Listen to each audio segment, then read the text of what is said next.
Imagine the physical agony of going your entire life without ever being able to burp.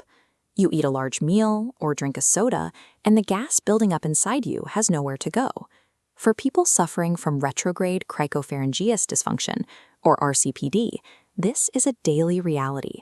The trapped air forces extreme bloating, causes constant severe nausea, and violently painful chest hiccups. The culprit is a tiny muscle in the upper throat that simply refuses to relax. To fix the disorder, doctors often have to inject Botox directly into the tissue, temporarily paralyzing the muscle into an open position. Society largely dismisses belching as a punchline or bad manners, but as this condition shows, it is actually a highly calibrated, strictly necessary biological pressure release valve. Every time you eat or drink, you drag a little bit of atmospheric oxygen and nitrogen down with your food. Swallowed air accumulates in the stomach, expanding the walls outward. When the walls stretch far enough, receptors trigger the lower esophageal sphincter to relax. The trapped gas shoots upward to be safely vented out. Sometimes human behavior accidentally hijacks this reflex. High anxiety can cause a person to involuntarily pump extra air directly into their esophagus, a behavior known as supragastric belching.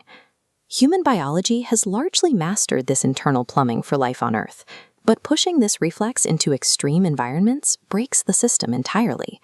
Here on Earth, the rules of that venting depend heavily on geography. In Western and Japanese societies, releasing gas at the dinner table is considered offensive. In many South Asian cultures, a burp is a polite, audible signal to the host that the meal satisfied you. Humans can even intentionally manipulate this reflex for survival. Patients who have had their voice boxes surgically removed, known as a laryngectomy, learn to swallow air and use the controlled release of a burp to speak. The ultimate physical limit of the human burp, however, happens in orbit.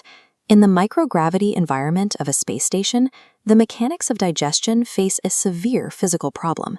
Without Earth's gravity to pull heavy liquids and solids to the bottom of the stomach, the gas stays mixed in with the food. If an astronaut's esophageal sphincter relaxes to let out a burp, everything else comes up with it in an immediate, messy regurgitation known as a wet burp. A successful, safe burp requires both cultural acceptance and planetary gravity keeping our food down. Humans and our mammalian relatives are fairly unique in this requirement. Birds, for instance, do not naturally burp at all. Their gastrointestinal tracts lack the specific gas-producing bacteria found in mammalian guts, meaning pressure simply doesn't build up inside their bodies. Compare that clean avian digestion to domesticated mammalian ruminants like sheep and cows. Their entire survival depends on a massive internal fermentation process to break down tough plant matter. Unlike a human venting swallowed atmospheric oxygen, a burping cow expels dense chemical byproducts generated directly by the intense digestion happening in its stomachs. That specific biological distinction turns a localized bodily function into a massive environmental force. Deep inside a cow's gut lives a specialized cohort of microbes called methogenic archaea. When cows are fed hard-to-digest commercial diets of corn and soy, these microbes work overtime, generating an enormous volume of gas as they break down the fibrous material.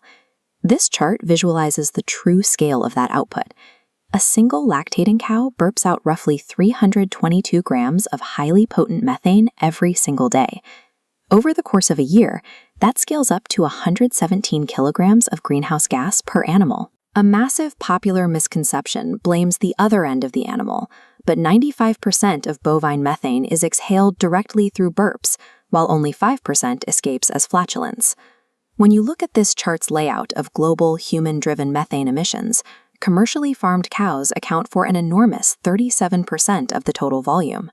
By engineering the global cattle industry to such a staggering size, we scaled a simple digestive reflex into a primary driver of the climate crisis.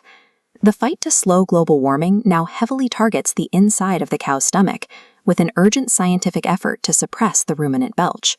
Researchers in Australia are engineering high-tech biological solutions, including an anti-methanogen vaccine designed to attack the specific gas-producing microbes directly. Biologists are also testing dietary interventions. Feeding cows a specific type of red algae, Asperopsis taxiformis, actively disrupts the chemical reactions forming methane during digestion. Even reverting to more natural diets, swapping industrial corn and soy for alfalfa and flaxseed, drastically reduces the gas buildup in the herds. The exact same biological mechanism that creates an awkward interruption at the dinner table is, when multiplied by a billion commercial cattle, actively reshaping the atmosphere